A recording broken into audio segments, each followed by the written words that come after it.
I found it. Yes. Okay. Okay. So starting in the middle, but yeah, so this is from Real, and I use it just to help students see the distinction between kinds of being, but beings which are of themselves. I think when we're reading the Sophist, it's better to be thinking of what most scholars and what the Eleatic Stranger calls consonant types, as opposed to vowel types, or individual, as opposed to structural kinds, i.e. the kinds that allow us to join and connect being in its own plurality. Okay, so when we emphasize that being has within itself its own contrary and correlative, we come to that back to these questions of what sort are they. So we're here, as you can see, I'm talking about becoming already. But then there is this very simple idea that becoming is what sort of thing is it? The question, it becomes the question of kind, right? That the being of becoming or not being is itself by itself relative or relational / erotic being. So being and not being, right? There is a sense in which not being is being qua intelligible, qua being, but the point is that negative or contrary has to actually be negative. And so the importance of becoming is it is by itself, in itself, relational or relative being. Okay, so the kind, what it is not being that partakes or has being, but the very being or kind is relative being. So, or relational being. And so that, okay, maybe that's too simple and silly, and probably already been said 1,000 times by a million other people. But it's important to really emphasize that the Eleatic Stranger becomes like, like he becomes kind of, concerned about this problem of the contrary of being as relative being, but it means that that becoming is that relative being, rather than, hi, sweetheart, do you need something? Oh, you're gonna brush your teeth. Okay, cool. Here, I'm gonna put a pin in that because I want to make sure that it's not, I feel like I'm not giving it justice, the importance of this this question of kind, which constitutes the necessity of beauty and the not beautiful, and the not beautiful not being the ugly, as Diotima would have it, but that which is always in relation to the beautiful, striving for the beautiful, wanting the beautiful, not because it is the ugly, but because qua not not beautiful, it is relative or always in relation, dynamic, moving, living beauty, as opposed to absolute beauty. All right, so what capacity do they have to associate with other things? So this is that question of degree and power. This means that becoming is, the power of becoming is relative to the movement between correlatives. So higher and lower, stronger, weaker, good and bad, right? And so the movement of the not beautiful or the erotic is going to be between these infinite extremes that move between the lower and the higher, the stronger, the weaker, the good and the bad. And so, all right. That's all well and good, and probably so simple you guys will just tear it apart, because it's not all that revolutionary. But the point is that I also think that it helps unpack a lot of really exciting and interesting things that are happening in other dialogues. So the Timaeus, where in which we get the intelligible living thing, not as simply, well, I read it as if we're thinking about the unwritten doctrines, it is, the principle of limit, or the one in itself, which also contains absolute relations that are real existence, but it's removed, it's separate, because what I'm trying to say when we're thinking about being and not being, or being and relative not being, is that being is, and I get to this, I'll explain it a little bit more, and I think in the next slide, is separate, or other to relative being. And so the intelligible living thing, it seems to have like no active role in the Timaeus, and I think it's reflecting this importance of the otherness to relation, which is paradoxical because it's relating to itself, and that otherness is due to its own self-relation. But again, the importance of separation, and that the indefinite dyad is reflected in the demiurge and the receptacle, that they are the correlative power, right, wherein which the cosmos, or the world of becoming, is the product of the relations between the demiurge and the receptacle, wherein which the demiurge is limit and the receptacle is unlimited, or the demiurge is the act or order, the being, the kind, and the receptacle is the power degree, which reflects this desire or movement, or need, if we're going to use the language of the symposium. So because of this relation between the demiurge and the receptacle, or the stronger and the weaker, or the hot and the cold, or if we're seeing their relation as one of correlatives, then we also get the cosmos that is actual otherness, both in kind and degree, in its absolute relation to either itself or its other, that is being. So at the end of the day, I want to argue that participation, and the questions of participation, are category mistakes. How do forms participate in particulars? Well, form does not participate with particulars if we mean, what we typically mean by that, wherein which somehow form gives an actual share of itself, but rather form is absolute relation with what it is not. Otherness, both internal to itself, but also absolutely other to itself, i.e. outside of itself. Being must needs be absolutely related to its other, which is why being is causal, but not immanent.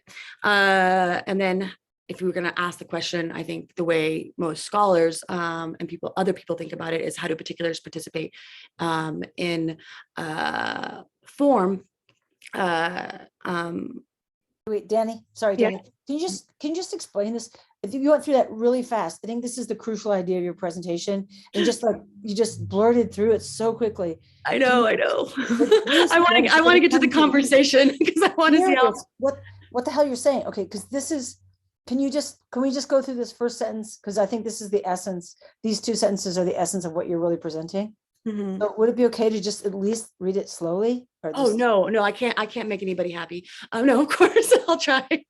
Yeah. So form as form does not participate with particulars, right? If we mean form is like, so if we're going to be doing what Aristotle wanted to do, which is to make form immanent to particulars, in particulars, which that's not what form as form is doing, right? So what I'm ultimately saying is something probably closer to what Proclus and other Neoplatonists are saying, is that we don't have the form. So we're going to need something else derivative that is not form, like the logoi that constitutes. Of course, I'm not going to use that in the book because that's just too complicated. But ultimately, okay, so what form? So because we don't want to make. So the concern is that if I make form, there is a way in which form relates or is connected to becoming or the sensible or the psychic, but it's an absolute relation. So if we're thinking about the principle of life in Neoplatonic metaphysics, this is what I'm appealing to here, right? Like there's absolute life at the level of the intelligible.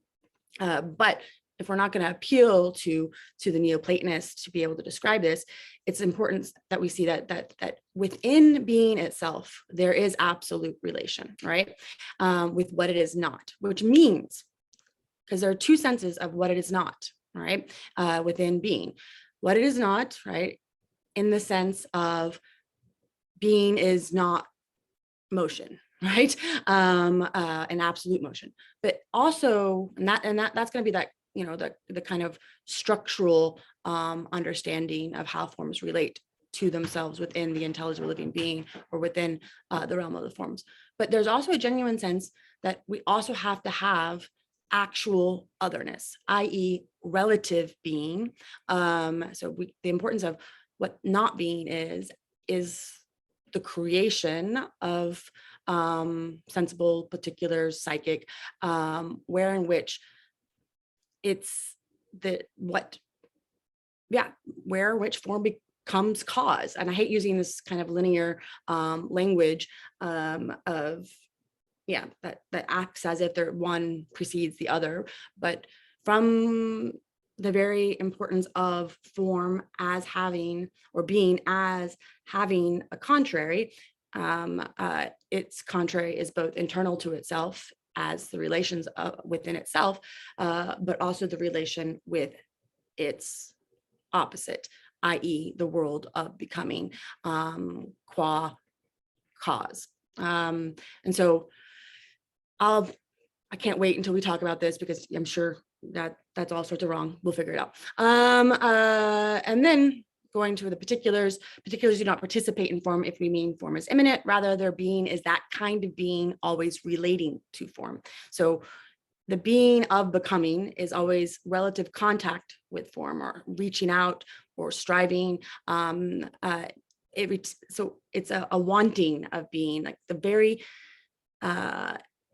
so we are the participating beings, right? That what it means to be. So if we think of, if we ask the question, how do particulars participate in forms, we fail to see what kind of being becoming is, right? We're making a category mistake with regards to, we're just not realizing that what it means to be relative being is participatory being. And so it's not some third power grafted on to how it is that we join these things. No, it's the very nature of particulars to participate. But this also means that there's always an indefinite remainder with regards to what it means to be an erotic being, because just as being participates with its other, so too does erotic being. But again, I'll go over that in more detail when we're in an actual conversation. Okay, so of course, I see this play also in the symposium, where in which plenty and poverty represent also the limit and the unlimited, and the erotic is the product of that play. But to emphasize again that, not again, I don't want to simplify it so much to where we just see the erotic as the mediating principle, but as actually the principle where in which the both and takes place, right? Where we are the question of kind, we are being, but the question of power is this movement striving towards being. And I also think that this is a better way to read the Phaedrus, that it's not the tripartite stool where in which we're seeing the distinction between reason and appetite, but rather the principle of limit and the principle of unlimited, represented by the dark horse, so that the whole charioteer analogy is again to emphasize the need for the combination of those two. That's really what it means to be a self-moved soul, is to recognize the push and pull of this tension existing in the human soul. I also think this is how we should read the Republic with regards to the distinction between the male and female rulers, particularly, and not because of an accident, a political accident, because they make a point of repeatedly emphasizing the weakness of the female rulers. And of course, a lot of feminists get up in arms by this. But if, again, we read the Republic as we ought to, as being both I've long drawn theories about the importance of the psychological reading of the text. But here my students will always be like, but why is female weak? And I would always be like, oh, I don't know. But yeah, when we think about the importance of the indefinite dyad of the great and the small, and we're reading the masculine and the female, the masculine and the feminine in that correlative dyad, the importance of there being the contrary, not the contrary, the correlative of the so-called strong. But here, remember that weakness then is that appeal to the aphoretic, the not knowing, the confusion that constitutes the very power of philosophical dialogue. So there's so much so that, and keep in mind, Socrates over and over and over again, after he emphasizes female weakness, constantly says, oh, I'm weak. I can't give you the analogy of the good. I have to give you the offspring, so on and so forth. So that Socrates in his very way of doing philosophy is emphasizing the power of the weakness or the aphoretic, and the importance of how the very philosophical project of participation and connection are constituted by the both and, or that field or spectrum between say strength and weakness, the great and the small, the limit and the unlimited.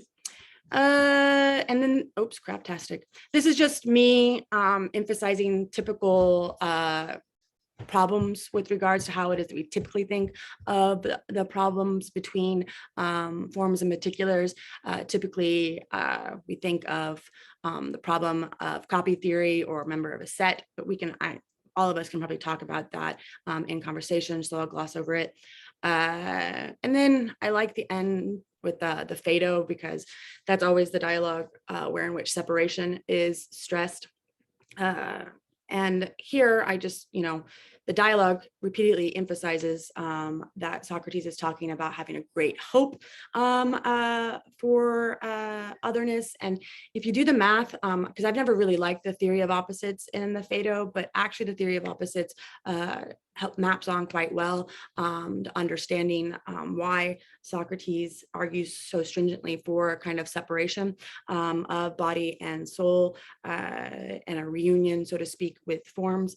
And here, if life is erotic or relational being, and death is the opposite of life as relational being, and the opposite of life as relational being is life as absolute being, and death is the opposite of life, then death is life as absolute being, right? And so at the end of the day, what human beings are those which can hope for, strive to relate in this world, hope that expresses our relation, our connection, our participation with what we are not. And so that our life is one in which we can turn to or relate to either the intelligible or the sensible, the high or the low, the incorporeal and the corporeal. And we can have a great hope that if death is what is not life, or this life, relative life, and that relative life's opposite is not its privation, but its relation, then we can hope with some faith that the opposite of relative life is absolute life. Okay.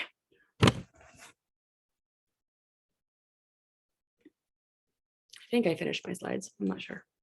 But anyways.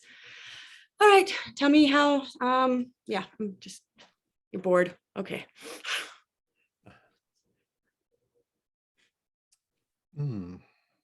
I have a couple of questions. Please. Okay, well, I really enjoyed this presentation. And I mean, some of the things that I enjoyed the most were just your amazing grasp of the whole of Plato, and willingness to set out this dynamic vision which, I feel like I've been so lazy in that I've taken Plato in such piecemeal ways, and I haven't had the energy or vision to create this wonderful container. And I feel like, your whole presentation in a way is kind of like the answer to my title of my book, which was Socratic Ignorance and Platonic Knowledge.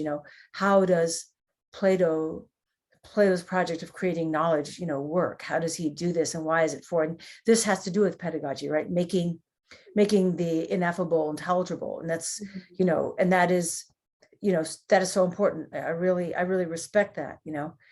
I had a couple of, I guess I just had a couple of like specific clarifying questions, and then maybe one or two more like possibly objections, if that's okay with you. No, that's what I want.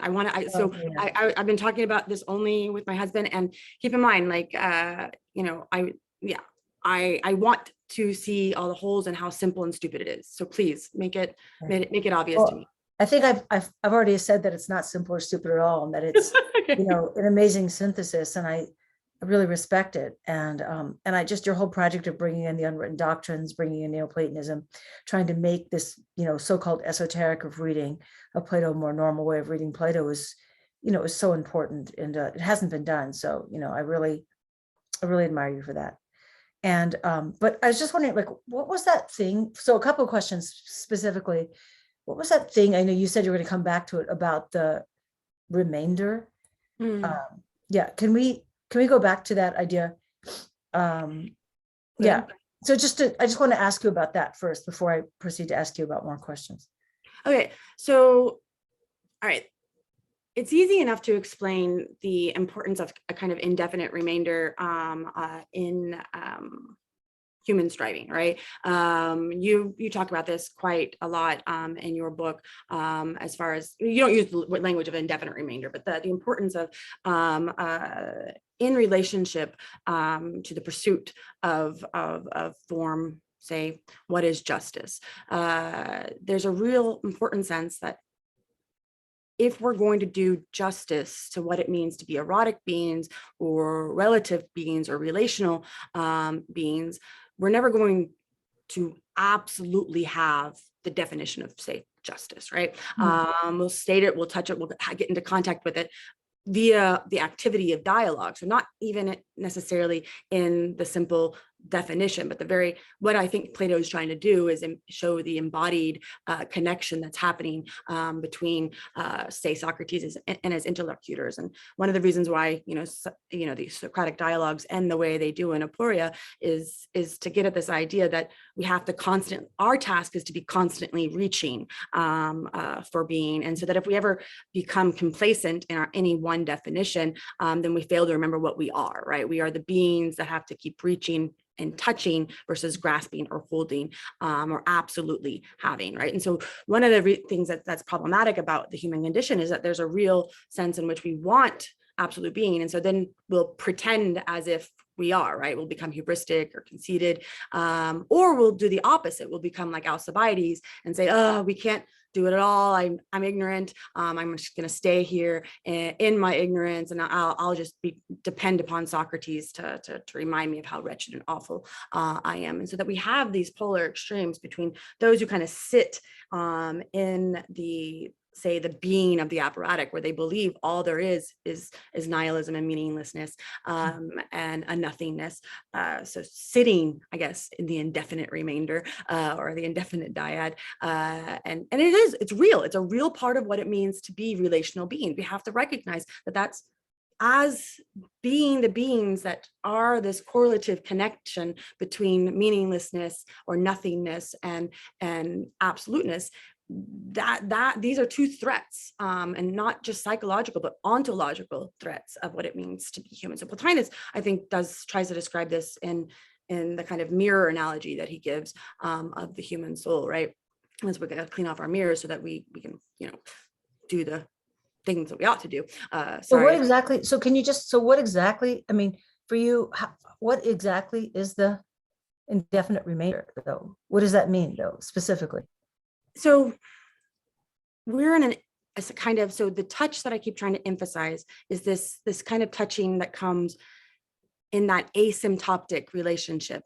Okay. So it's the asymptotic nature of the relationship between being and the absolute, relative being the absolute, in the sense that there's always the failure. There's always the kind of, it's like the interlocutor can't quite find it. He knows it, but he can't find it. That's the remainder. Is that what you mean by the remainder? Yes. And I like the fact that you use this language of failure, because often when we use this language of failure, or in this one of the slides I kind of just rushed through or didn't actually go through, this deficit, so to speak. Yeah, deficit. Okay, I get it. Yeah.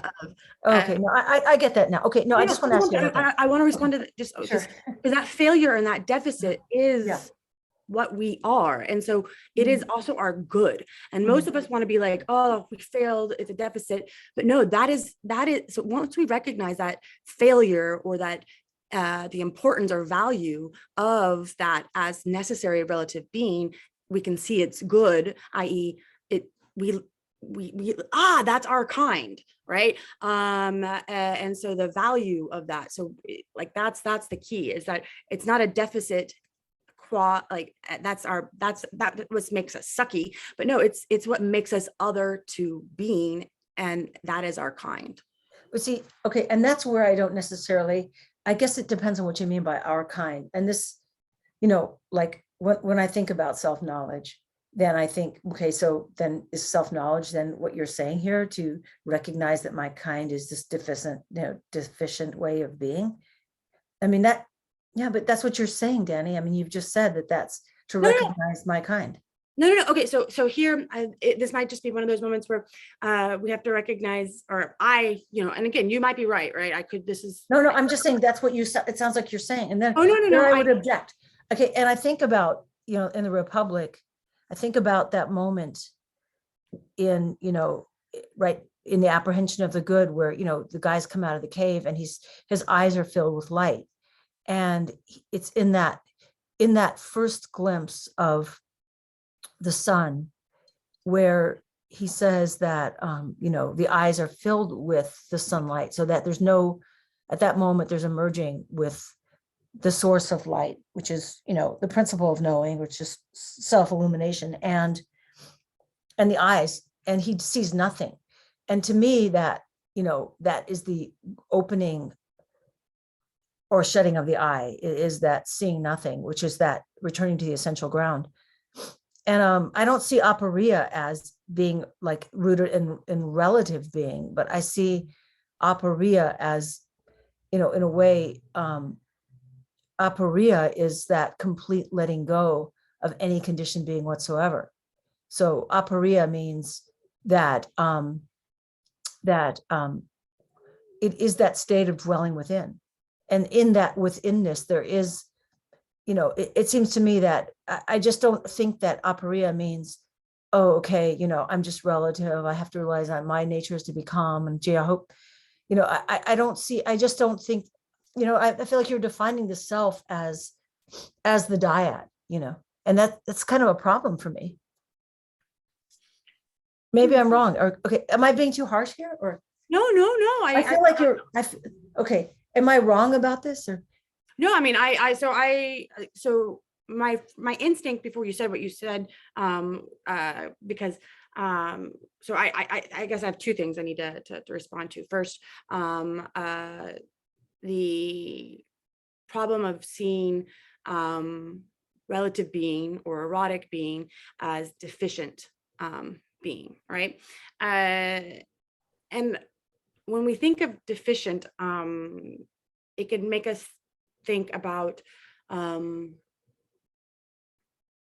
like as if deficient being is the same kind of being as being, and therefore is lower than or not as great than being, versus it's a unique kind of being. I see. So it's the point is that since it's a unique kind of, like, the language of deficient is really other, it's a language of other than this kind of being, right? Yeah, I see what you mean. Oh, okay, no, I get that. No, and I like that. And I wanted to say, so there's where I think, and to me, this is where your project is super interesting, because like and I think I've told you that it reminds me of nothing so more than Kashmiri Shaivism. And I don't know if you ever read that book about the doctrine of vibration, but like, this is, you're talking about the power of Shakti, this power, this energy that is, which is in being. In other words, but here, like, it's not that there's just one reality. There's just one reality. And this one reality includes within itself, all otherness. So it's not like, I see that in the heart of that relation, or in that heart of contacting the other, or of expressing the other, that it's as if it's like the times when Plotinus talks about that movement of the one through itself, the movement of the one through itself, the movement of the one through itself. In other words, it's in that wakefulness of allowing itself to come forth, in that there's not two different things. So is that kind of where you're going with this? Or? Yeah, no, I've been doing research on tantric philosophy for the last like 4 months, Okay. a little longer, and because I do think that there's and I found it fascinating, like that there's this entire worldview that maps onto a Neoplatonic, but for me it's that erotic compassion, right, where in which we see the play between the Shiva and Shakti, and that but this is the thing, is that when you say all is one, like, I think and correct me if I'm wrong, again, I've only been playing with tantric philosophy for the last 4 months, and so I still have tons and tons to learn, but one of the things that I'm getting from it is the same thing that I'm trying to do, which is one and many, right? And so that if we emphasize oneness, then we delegitimize the power of Shakti as actually rising and multiple and good in and of ourselves, which can lead to ascetic philosophies that are dualistic rather than no, I like that. Yeah, that's good. Yeah, okay, I'll let everyone else have a turn. Okay, it's interesting. Yeah, thank you. And I think one of the things I mean, if we have time to come back, I want to unpack the other thing you said about the aporia, how the aporia isn't the failure, isn't in that sense the failure, but it's like the highest wisdom. Yes. When Socrates says it's the highest wisdom. Yeah, I agree. Wisdom. It's no wisdom, meaning that it's not large or small. It isn't the dyad.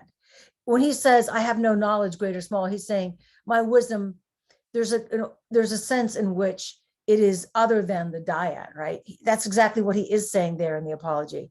But I think he's saying two things, right? I feel bad that I'm not monopolizing you, but yeah, let's come back to that, okay? Let's put it, okay, thank you so much. Sarah, you're amazing, thank you.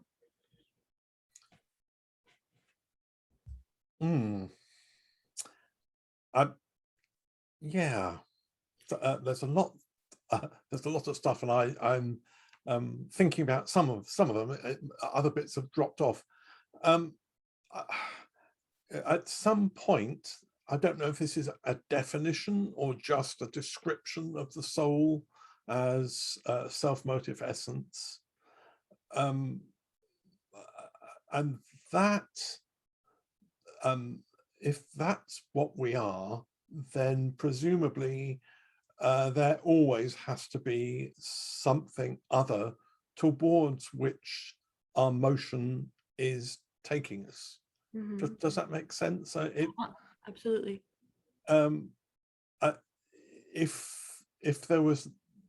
If everything was absolute, then it would be no longer part of a thing in motion, would it? Does that make sense? I don't know. 100%. And that idea that the soul is portrayed as a chariot, so we're back to motion, and that there are, I slightly worry that the the light horse is being seen as limit.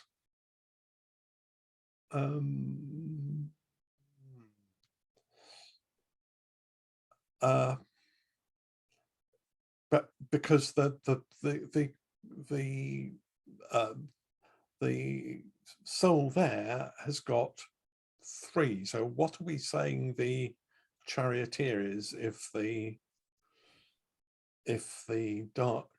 light horse is limit?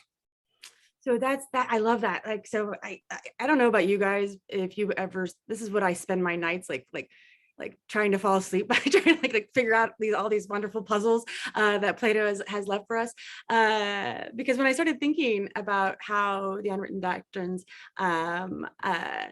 are gestured to in all of these various different myths, which is something I'll also be talking about on Wednesday if you guys want to watch me embarrass myself again when it comes to Plato and myth, then please more than welcome come. But yeah, so if we think again about the importance of that the indefinite dyad, right, like expresses itself, so to speak, and keep in mind, like I hate the way of talking about these things, but in this correlative relation, right, the dark horse and the light horse are definitely doing that pull, right, where we got one that absolutely ascends to the highest and the absolute. It knows what it wants and can do and follow that. But then that part of ourselves that is also capable of descent and seeing it in the lower of things and rushing towards it, so that we get this wonderful tension that is part and parcel of the human soul.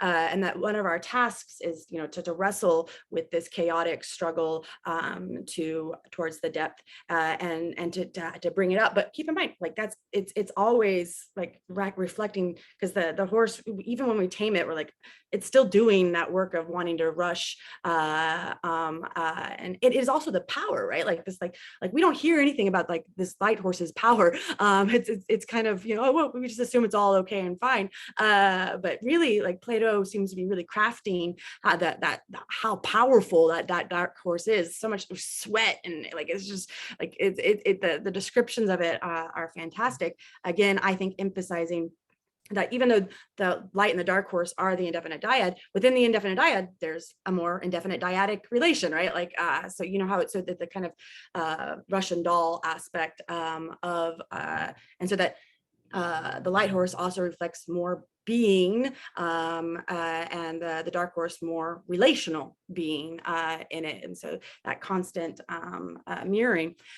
So then what is the charioteer, to respond to your question?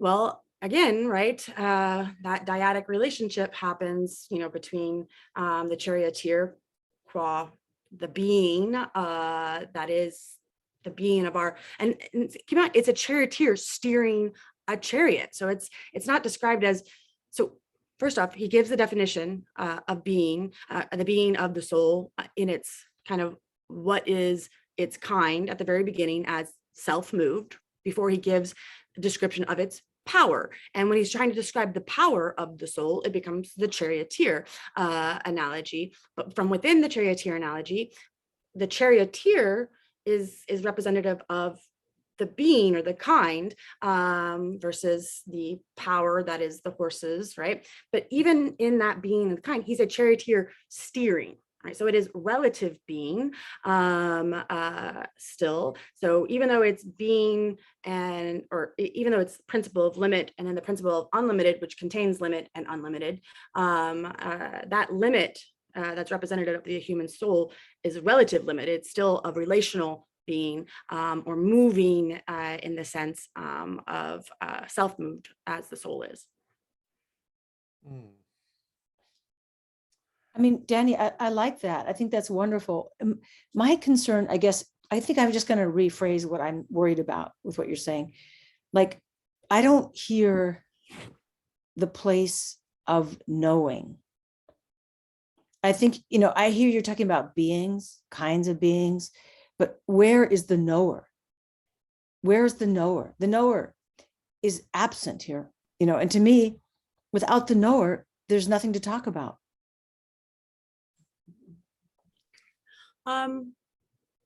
There's nothing to talk about, because that is the essence of Platonic philosophy, the knower. The knower is not just a relationship. It's not just a thing. It's not just a kind of being. It is actually that light of awareness, that self-penetrating light of awareness, that is, as the one, it waked itself to be that. Without that awakefulness, then there can't be, he's always saying, knowledge instead of the one, in that looking, in the Alcibiades, right, for the knower, which we can't find because it's not a thing. So I'm worried that, and I haven't heard any discussion of the knower in all of this. I'm hearing kinds of beings, absolute, it feels so like a world of things, but the knower is not a thing, and I'm worried. That's where I'm struggling here with the charioteer too. Okay, so yeah, you're right. In the last past hour, I have been framing things within their ontological rather than their epistemological framework. But ultimately, I would say, look, of course, being and knowing belong together. And so how is it that I understand with relationship to knowledge and truth and that educational practice? So again, I said, this all stems from my belief that for Plato, pedagogy is first philosophy, right? And so you're just asking me to come back to that basic fact within my discussion. And here I will again appeal to Plato's theory of recollection, right? Where in which the light and the dark horse are in fact representative of the fact that we do have knowledge, but we also don't have knowledge, and the importance of the recognizing the both and of that, right? First off, for a variety of different reasons, where in which we do have being, we are being, and what's within us is a kind of knowing, but it's a kind of knowing of that which we are not. So therefore, when we know, it is going to be more of this, as you've been saying, that awakening and awareness, intuition, the light of understanding, that when we try to capture or put into words, will always, in some sense, only be reaching for it, so that there's always more that can be said, more to be understood, always ways where in which we turn what it is that we're contemplating around. So this beautiful opening of the sophist, where we get the angler and the sophist, and we get a variety of definitions of the sophist, even within the dialectical practice. And so legitimating the fact that dialectic is a never-ending process, because we become aware of the value of this kind of not knowing, even at the height of knowing. And so that this not knowing is plentiful, and is what charges us to continue in our practice of dialectic. But it's also what reminds us, like, that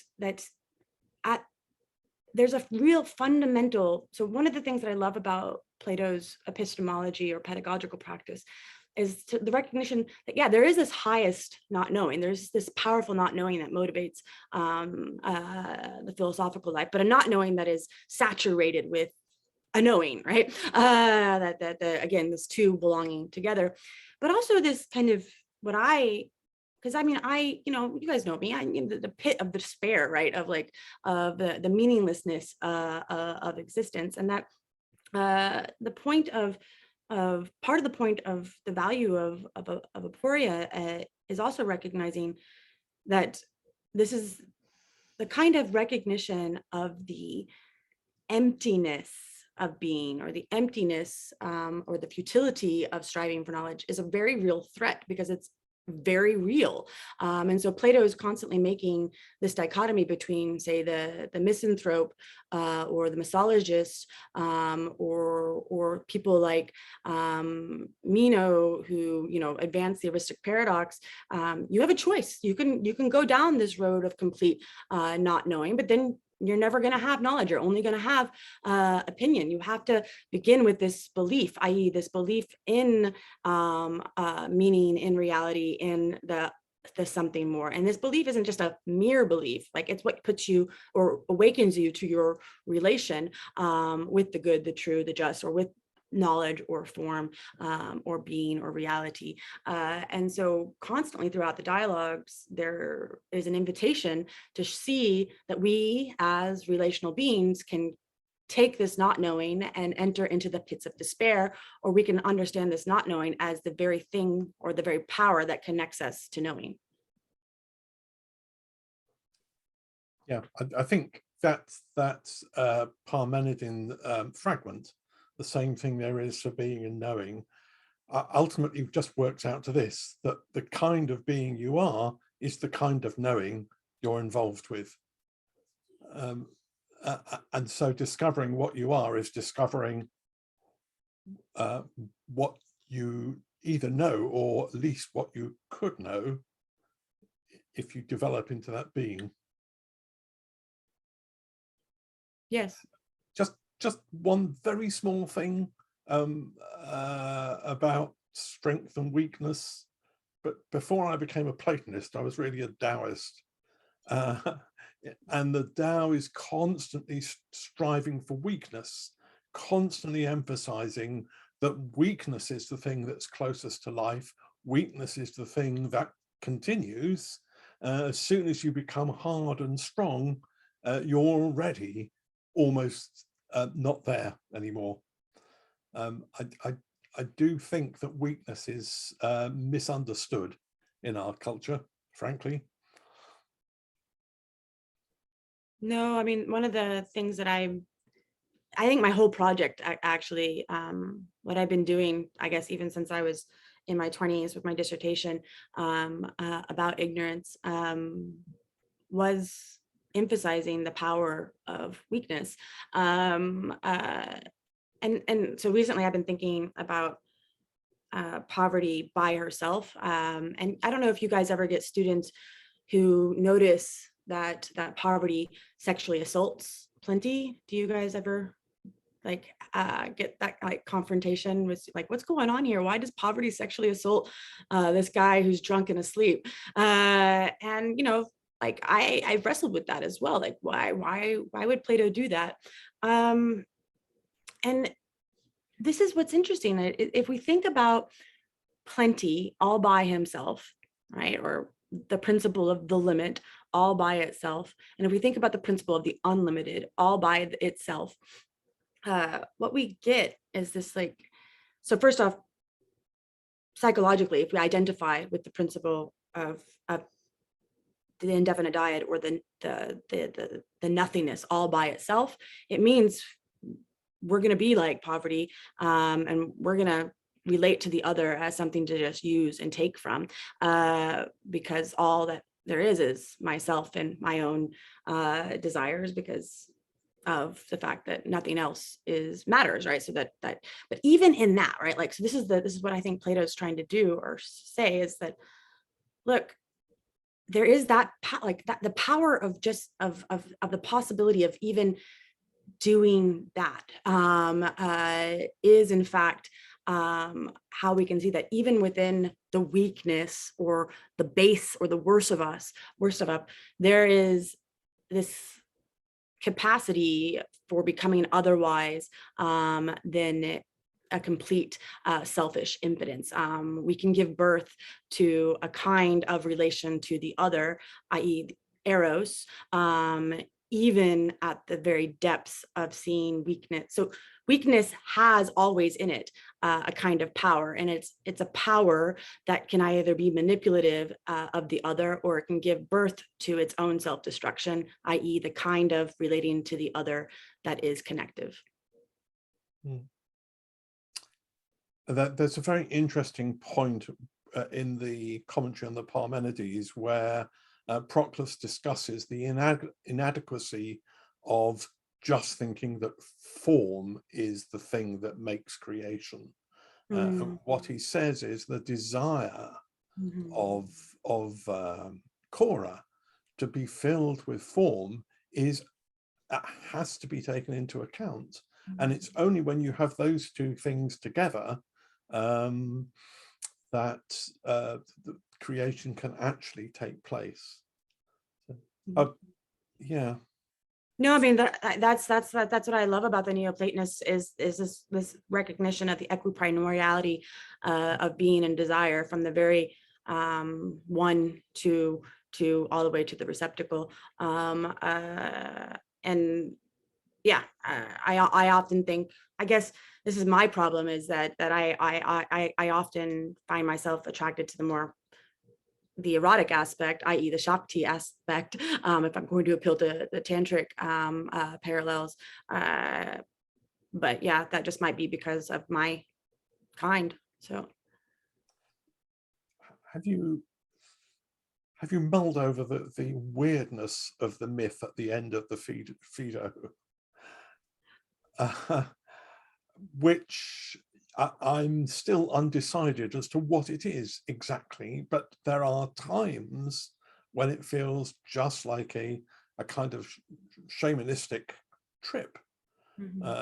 And that is the culmination of the life of Socrates, unless you want to say drinking the hemlock is the culmination, but that is the last sort of genuinely identifiable thing he does, is take you on this very strange vision, which at times just feels like an attempt to scientifically describe the earth, and other times feels like this is just very, very out of mind stuff. No, I mean, if I'm going to be honest, when it comes to my research on Plato's myths, his eschatological myths are the ones that I not say neglected, but I haven't yet really given myself the time to think through them with regards to my kind of totalizing vision. But I say that, and I also like to emphasize, like, I think that's an important part of why Socrates as teacher is like, he needs, like, the importance of myth and the importance of trippy myth too is essential to what it means. Like that Socrates is inspired and creative and producing stories that invite confusion and wonder as an essential part of knowing, I think is really quite important.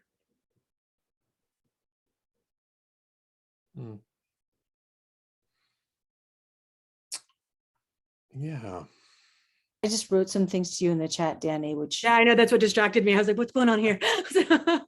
No, I was just saying to Danny that I really admire this way of taking the limit and the unlimit and seeing it in the dynamics of the myths, and I mean, so like thinking about Aristophanes, story in the Symposium, how that's related. I love this, especially what you've done, the Phaedrus.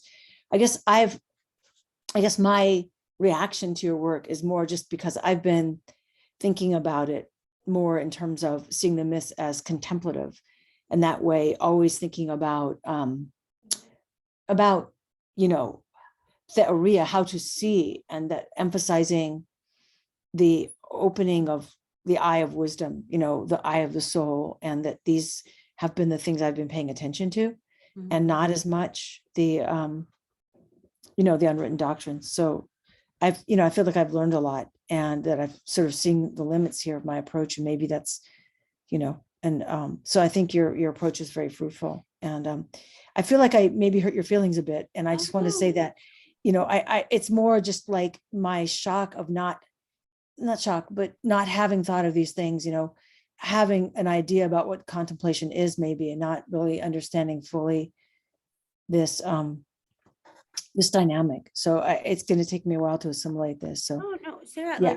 like I don't know if I told you guys this morning, but Harold wrote me an email kind of acknowledging the power of eureka moments, and then he's like, the great thing about them is that they're also dangerous, but the point is that, like, as friends, we do the work together to see all the problems, so that way we can make them stronger or let them go. Because what it means to be a Platonist is also to let things go if they're wind eggs, right? Yeah. And this, for me, like this relationship, where in which we both feel comfortable to criticize, but that's part of our, like, and not, we're not criticizing, we're not saying that's bad, but we're looking to help both of us understand, so that we can connect with each other, that we can have a relationship with one another.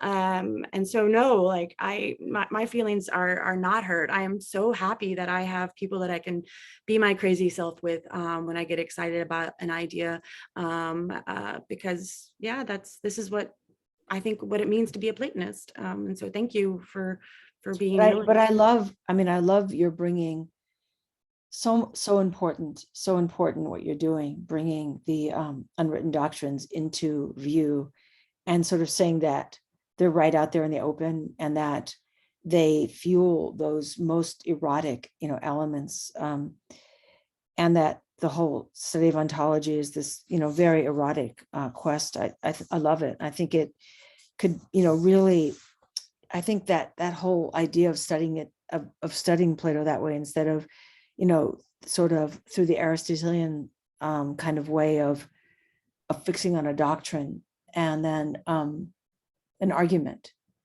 is so, and this studying a stretch of argument in that way is, I think you're, trying to recover this this more alive way of reading Plato. And I'm sure that it's tremendously beneficial and exciting. And I think it's a wonderful way of doing Plato. I would love, I think I've told you that I'm doing this little class on Plato's erotic dialogues. Maybe you could come, next semester, and if we have the COVID things, undone, and just talk about this, because I think that it's so alive and rich, and I've just learned so much today. And I have to, at the same time, like I have to at the same time like go back and sulk in my contemplative, like recess, and sort of worry about worry about the knower. But maybe I've just misunderstood the nature of the knower. So anyway, but I have to go now, but I wanted to thank you for everything. And Thank you, Sarah. Yeah. I hope I haven't hurt your feelings. No, not at all. No, I feel that this really is a eureka moment, and you deserve to. And I think that this work that you're going to be doing on mythology is fantastic. And I think your book is going to be so exciting and really powerful. So Well, thanks so much. one of the things before you go, like I am starting a kind of web, like, so your email about whether or not I should start a webcast / podcast has actually been came on the cusp of the fact that yes, I am starting to do that.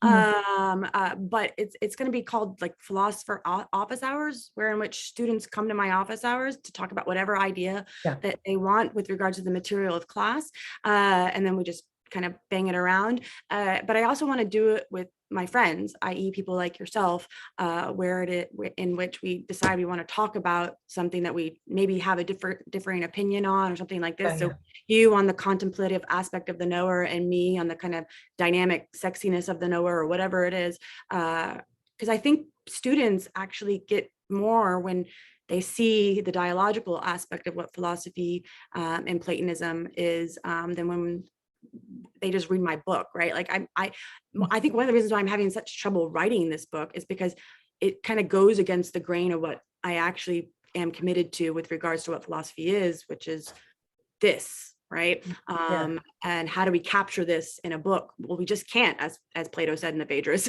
Well, it's really difficult if you do it. Okay, that's cool. Yeah. All right. Thank you so much. Bye, guys.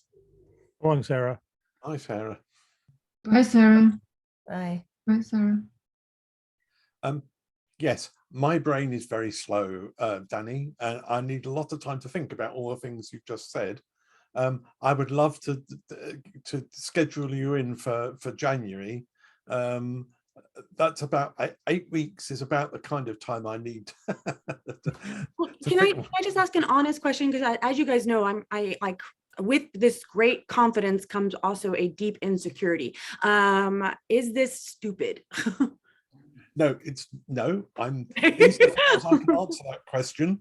I definitely not. Right. I just, because it was one of those things where, like, you've been studying Platonism for a really long time, but maybe you just miss the obvious, and everybody else knows this, and you're like the person who is finally getting the obvious, and so you're all like sitting there like, oh, look how stupid Danny is, she just figured this out. And so that's my kind of like typical insecure half, just making sure that I'm not just being a willy-nilly idiot. So I greatly enjoyed your talk, and as there was only one place where there's only one section where I was a little bit uncomfortable, and that's when you were describing the white and the dark horse so opposed to each other.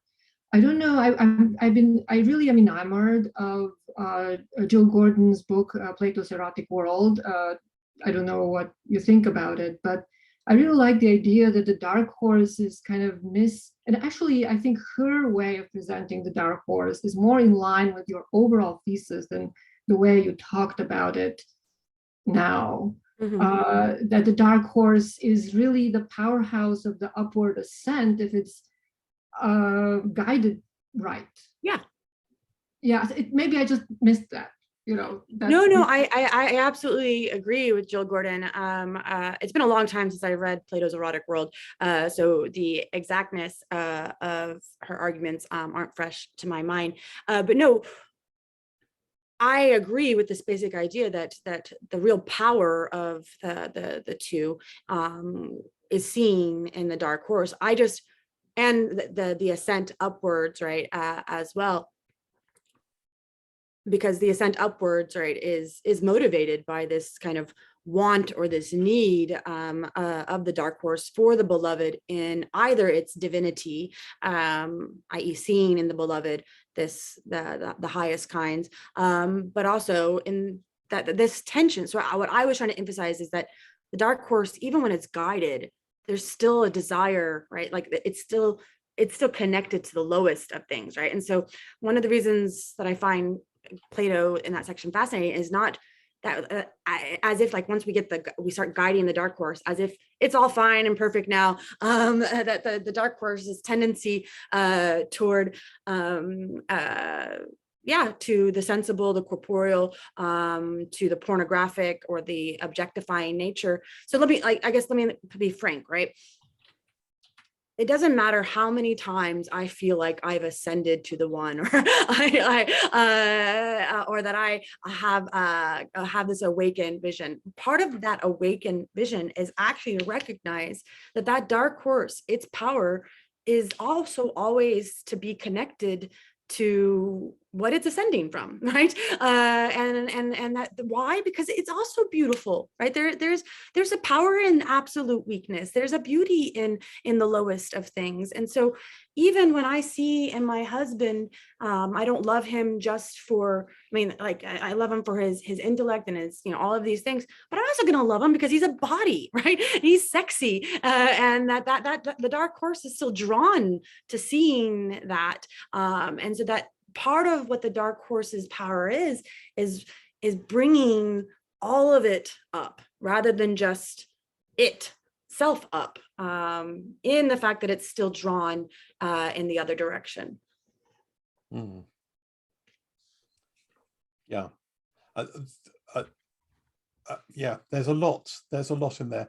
I think that one of the things is, one way of looking at it, and I'm not saying this is the only way, one way of looking at that structure of charioteer, light and dark horse is to think about the Timaeus's construction of the soul with essence, sameness, and difference, and that idea that the difference is the thing which must be embraced. Otherwise, you've cut yourself off from yourself, but you've also cut yourself off from everything else that's in creation. And I think that that otherness is an absolutely fundamental power of the soul. Yeah. I mean, so in my book, right, because this is what because people are, it's the unity of all the images of the soul. And so, yeah, that's absolutely what I do in the book is to show how the tripartite nature of the soul in the Timaeus maps on to the tripartite structure of the soul in the charioteer, but also the tripart nature, or not the tripart nature, but even the dualistic images in the Phaedo and in the Republic are still analogous to this basic being, sameness, otherness that we see in the Timaeus and that we see in the Phaedrus, which mirrors, right, the importance of the erotic, i.e. the principles of the limit and the unlimited that we see in the Symposium with poverty and plenty, but also with the masculine and the feminine in the Republic. But even in this very ellipsis in the Phaedo for separation as something we hope for, right? Because it legitimizes actual otherness, that there is actual life as opposed to relative life, that we are in relationship to, that our faith in being is how we relate and have hope for our contrary in death. And so I think there's a remarkable consistency, despite what most scholars think with regards to Plato's image of the soul, that when we bring in the unwritten doctrines, even if we don't, like if we can, I think even if we don't, it's still there, that there's a remarkable consistency between the various different images of the soul throughout Plato's corpus. Yeah. And particularly what I loved was that, I keep hearing sometimes people, label Plato so unequivocally as a dualist. And I felt that you presented him more like as Sarah says, like a whole thing, but also, you brought out its monism. Mm-hmm. So that there is this monist streak, as people have posited in the unwritten doctrines, that you kind of incorporated in the whole. And is that the right impression? I mean, what do you think about Plato's dualism versus monism? That's kind of been percolating in my head very severely lately. I am more and more, I mean, I'm more and more uncomfortable with the presentation of Plato as dualism. And I think that if there is dualist streaks in him, they are closely tied to his pedagogical goals. And it's rhetorical more than ontological. It's the needs of how you teach and present that the dualism is driven by. But overall, there is this monism, and I'm starting to read the other Plato, which I should have read a long time ago. But and I'm more attracted to Plato as a monist lately. So I just wanted to hear some of your thoughts on this. So I have a lot of thoughts on that because there's a threat with monism, right? As much as there's a threat with dualism, and so first off, I think it's a both and, right? So that it's not going to be strictly a monism, and nor is it strictly a dualism. Dualism emphasizes separation. Monism emphasizes too much connection. It had, like, what I think Platonism really is a dynamism, so that everything is dynamically connected, right? So that the reason why Plato is so, obsessed with the erotic and participation and likeness, like, it's more of how Plato is obsessed with a connected plurality, and that connected plurality is through dynamic commitment to relation. And so here we have to legitimize, like, what Plato seemed to get that I love, or maybe I'm just projecting, is the importance of our aloneness, right? That we all experience the world through our radical subjectivity, right?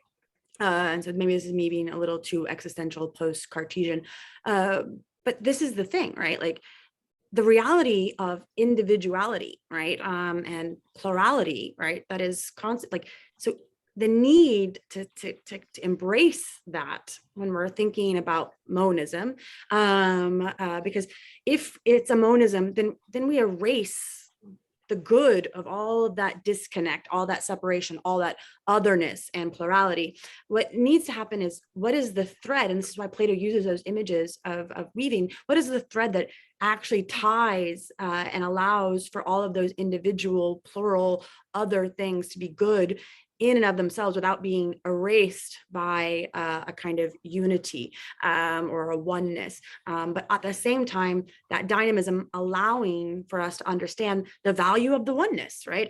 Connected and connection. And so I guess at the end of the day, I want to say monism and dualism, because both are legitimate and real for what it means to be a human being, but also the very basis of reality is this dynamic connection between disparate things.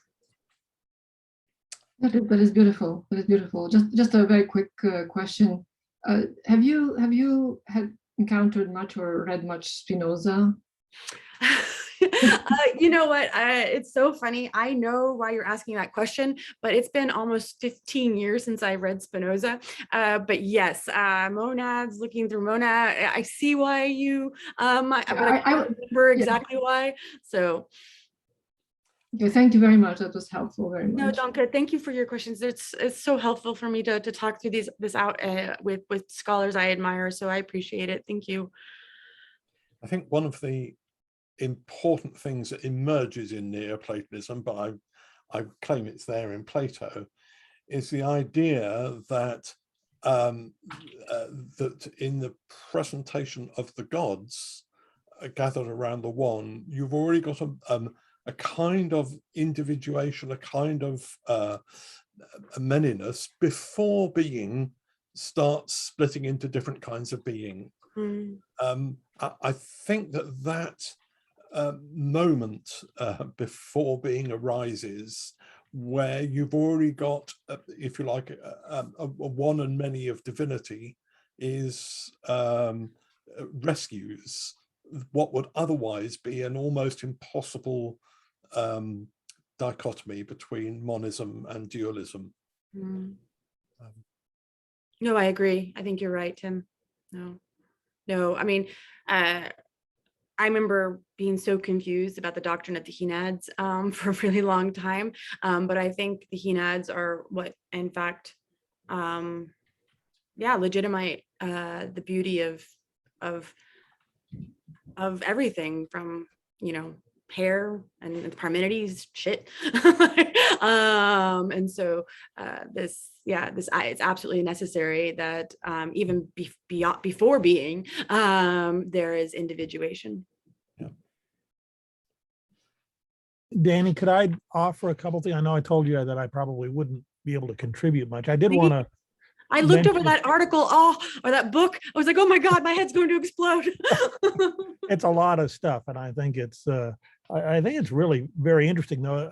If you want to pursue a more formal kind of approach to it. I mean, with my background, I kind of like that because I like that definiteness, I guess. One of the things you said, which was a kind of a light bulb moment for me, was just when you said that failure is what we are, that's our mode of being, and therefore that's our good. I think that was just for me kind of a light bulb moment. So that's, in terms of sort of a concise statement, I think that's really good. And I have to echo Tim. It's a lot to think about. My brain doesn't work at that speed, and so I'm anxious to see this and think about it some more.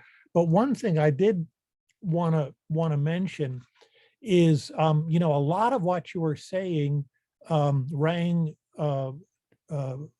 bells for me, both in terms of spiritual alchemy, which of course is a much later tradition, and also Jungian psychology, which of course is grounded a lot in spiritual alchemy. And alchemy, spiritual alchemy, the more philosophical version of it, it's very tantric, and it's all about looking at opposites and reconciling the opposites without denying either pole, and I think, from a psychological perspective, there's a lot you could find there, again, recognizing that we don't always want to go up, we want to go down as well. We don't always want to become spiritual, we want to become material as well. And in the dynamism in particular, that it's not finding a static balance between the poles, but kind of an oscillation back and forth that really honors them both, and the order and chaos, any set of opposites you care to think about are there, and a lot of it is gendered, of course, but it has very much to say. And again, a lot of connections with Taoism, which Tim mentioned as well, which I think these are philosophies that have dealt a great deal with navigating between the light and the dark and finding some sort of dynamic relationship between them. And, to come back to what Sarah was saying too, from the standpoint of Jungian psychology, it's the ego, the consciousness, the conscious ego that's interacting with these things. And for example, when Jung did his theurgical operations, I would describe them as, that resulted in the Red Book, he first went down, he first descended. He said he visualized digging and digging a pit and going down, and many of the figures he encountered first and had to bring to light were darker figures. And it's very much a point of Jungian psychology that these dark and light forces, which are in our unconscious, but archetypal, so in that sense universal, have power. And although we may often think of them as negative, and this comes back to the dark horse too, we may think of it as negative, nevertheless, they have a great deal of power that if we engage with them and negotiate with them, then that power can be life enhancing rather than negative. No, I agree. Like one of the things that I find fascinating about the history of Platonism, but also the history of various different spiritual traditions, is this kind of course, there's difference, right? Because we have to emphasize the difference. Otherwise, we're doing that kind of Western activity of appropriating. But yeah, that Tantra, Taoism, Jungian spirituality, what they're all trying to articulate is this basic dynamism that I think we find in the heart of Platonism, and various different ways and novelties with regards to how we can, to use your language, do honor to them. And the importance that it's going to constantly evolve and grow and change. There are going to be new traditions that say and have different rituals and activities for these things, and that we shouldn't we shouldn't resist these transformations and changes. We should criticize, we should do the critical work of engaging and questioning why this new revelation, so to speak, because that's our task. We have to do honor to it. We don't just allow change for change's sake.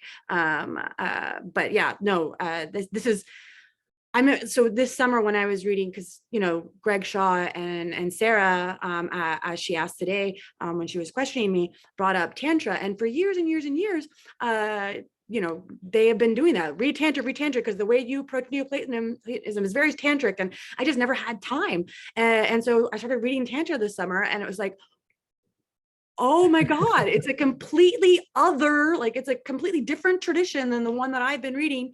But there's a connection between the two of them. And yes, I know that one of the reasons why when I was first entering into philosophy, I was attracted to Freud and Jung, because personally for me, Freud, with regards to the death drive and the erotic pleasure principle, this kind of play between the two of them as a necessary part of what it means to be human, I've always been fascinated by, because I do think psychoanalytic accounts of what it means to be human are getting at this tension that exists in the soul. I have to go off and get my head around the Fido right now. Oh yeah, that's right. Lovely to Thank see you, Tim. I appreciate it so Yeah. much. Yeah, Great. me too. I have to go. Thank you. Nice to see you, John, John. Sorry, I'm sorry. leaving as soon as you join. But, John, if you want, I don't mind sticking around and chatting with you if you want. But I feel that I'm very sorry about this. I thought we said 6 o'clock. I thought that was if you're sitting in Seattle. oh, But- I said eight. Yeah, it was supposed to be 8. Maybe the math. So that's why I hate it when the things like this happen. But yeah, it was 8 a.m. Pacific Standard 8 Time. a.m. Okay. Yeah, and so Okay. this happens to me all the time with Zoom meetings that are international, where in which you just get the hour wrong, and so I apologize, John, then for not being Yeah. clear. Good to see everybody. Yeah. What about that? Well, did you solve a few problems? I don't know, Bruce, did I solve the problem of participation? Well, like I said, you gave us a lot to think about, and yeah, I don't know whether you did or not, but Well, you certainly gave us some new perspectives. Yeah, I thank think you, did. Bruce, for coming. I really appreciate it. Thank you. John, if you want, I'll say goodbye now. Thank you, Danny. It was really great, and I'm really looking forward to that book. I think presenting this stuff in a way that Send me something. people can understand, non-philosophers, I should say, can understand. I think will be really valuable, and I'm looking forward to your papers too. My brain works too slow. I need to read stuff and digest it, think about it. But it was fascinating. I took a lot of notes. You're the best, Bruce. Thank you. Bye. Bye, John. Right, Gosh. John, so if you would like, I'm meeting with David Budarak and Tim Riggs and Rebecca Coughlin tomorrow, but at 10, so actually 6 for you, if you're interested. But yeah, I mean, I don't want to waste your time. I just thank you for being interested in helping me work through these ideas. And so, well, if you had something I could read up on, I'd be glad to read it. But that sort of thing. We're talking about methexis, really, participation in the forms. Yeah. So if I'm going to summarize, if I was to give you what I call my students the cocktail party version. So first off, remember that I'm writing a popular book, right? So the goal is to advance a theory of the forms and participation that will be accessible for people who are interested in. So current feminist scholarship is interested in, the erotic. It keeps coming up throughout a lot of feminist scholarship, but of course they don't have a metaphysics or an ontology to back up what they call the erotic or mestiza consciousness, because of course most feminist scholarship is based upon a worldview that leans on a post-structuralist critique of the history of metaphysics.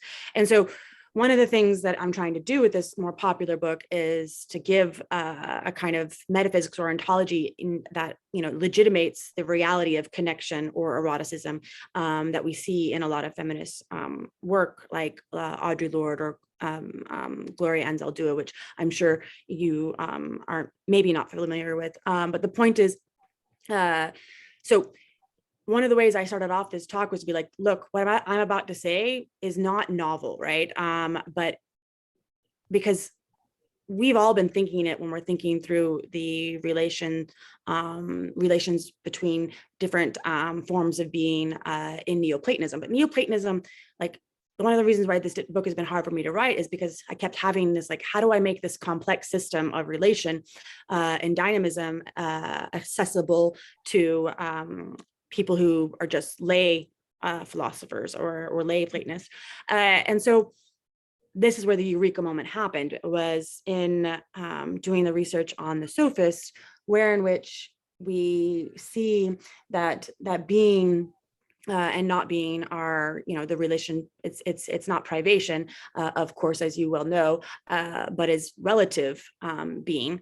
And what relative being means is that becoming is the contrary to being, but it is as relative being. So the category mistake, if I'm going to do the cocktail party version of the question of participation, is to fail to realize that becoming, its kind, is relational being, i.e. participating being, erotic being, striving being, reaching being, wanting being, needing being, but its power or its degree, like how it is to be the being that moves between corollaries, right? Between the hot and the cold, the equal and the unequal, or the small and the great, the lower and the higher, right? So that its activity or power is one of the movement between correlatives, so that its kind is not being, but not being not understood as a nothingness, but as relative being, and its power is the movement between correlatives. And so that's the kind of the simplest way I could do it in like 2 seconds. But then this can easily be read into why Plato's obsessed with the erotic and pedagogy, which is, because of what really matters to Plato is the recognition of this dynamic relation that constitutes both becoming and being, that is itself. So the question isn't how do two, the whole question, the problem of participation fails to recognize the relative or relational as the very core of what it means to be psychic and corporeal. Right. Again, that's the easy way of putting it, but that's what I'm hoping to do in the book so that it's accessible. But again, I read this on to all the myths as well, right? So that if we take so I'm utilizing, of course, the unwritten doctrines as well, and where the light and dark horse and the charioteer, is the principle of limit, and then the indefinite dyad, where within the indefinite dyad there is, of course, an image of the limit and the unlimited, so that the light horse is the indefinite dyadic limit, and the dark horse is the indefinite dyad unlimited, and the importance of this kind of struggle or tension between correlatives of the highest and the lowest, right? So that the dark horse is attracted to the lowest, because that's what that dyadic relationship is going to be. But also this tripartite structure in the Timaeus, not only seen in the soul as being sameness and otherness, which also maps onto the sophist, but that being here in the Phaedrus example as well, where in which, the charioteer is being, the light horse sameness, the dark horse otherness, but even the masculine and feminine principles that we see throughout, say the Timaeus with the demiurge as the principle. So the demiurge and the receptacle are the indefinite dyad, whereas the intelligible living a creature is, what I'm doing. But yeah, that the gendered nature of this is throughout all of Plato as well, so that the masculine and feminine equiprimariality that we see in the Republic is that, and the importance that even the feminine is the weaker, so that's not just a throwaway for Plato, but is that emphasis again that of this correlative approach to thinking, that we have to have the kind of reasoning that recognizes the dyadic indefinite, and that is a weakness that has lots and lots of power. It's actually the motivating thrust, i.e. aporia and not knowing allow us to do the work of philosophy, because Socrates constantly emphasizes in the Republic his own weakness, i.e. his own aporia, and that is necessary part of what it means to be a relative being or relational being, is to see the reality of both knowing and not knowing, being and not being, limit and unlimited. And so Yes. Well, if you Would you have anything you could send along? Like I could have a read of it. Yes. I mean, these are very interesting lines of thought, I think. Mhm. And then Yeah, one of the reasons why I wanted to talk it out is because I guess I agree with Plato and Dada that things become cemented when you like, so, you know, that, so in the next few weeks, I will definitely have things to send you. But one of the reasons why I like talking it out is I wanted to make sure that it's clear to myself. And so, yeah. How have you been, John? well, surviving, let's say, but we're staying out of trouble. This thing is not over yet. And it's easier being retired, actually. I mean, I must say, I'd have to learn an awful lot to prepare lectures online, but we've had some good Zoom reading groups and sessions, I must say, and there's a lot to be said for that. Mhm. All our former members can tune in from the States and China and most of Europe. So we're learning new things, but the actual, my Plato Center is still just minimally open. But in the new year, we'll get going, I hope. So Yeah. I'm Yeah, I mean, what I that's what I'm hoping too. We're having that conference for Harold in March. And I hope you know that we'll be asking for an essay eventually for the book in honor of Harold Tarrant. And so yes, I hadn't followed that. Yeah, that's fine. because we knew you couldn't come for health reasons, but of course you and Harold have been working together for decades, and so it wouldn't be right not to have a paper from you if you happen to. Yes, that'd be great. Yes, I've forgotten who that was in March. It's coming up in March. Yeah, and we're definitely gonna have online access for it as well. It's in Toronto. Lloyd is the official host. I'm just one of the organizers. So fine. Yeah. Yeah. Well, sorry about the confusion with regards to time, but I appreciate. Look more carefully. Well, if like I said, if you want to come tomorrow, I will be doing it at your time 6 again tomorrow. But otherwise, when I'm, would you like me to send you the link for tomorrow? Yeah, but maybe just send me the link for tomorrow anyway. Okay, and if you don't come, don't worry, no pressure. But I will take you up on your very generous offer to send you something when it's all written down. And so, John, thank you again for everything. How are you handling what's going on with Parmenides Publishing? Well, I mean, we did hear from Gail a month or so ago, which we hadn't heard for a long time. Right. And I was sort of worried, and she was due to, including her own volume, she was ready to produce, I think, 3 in the fall. But we're getting on now to November. We haven't heard anything yet. So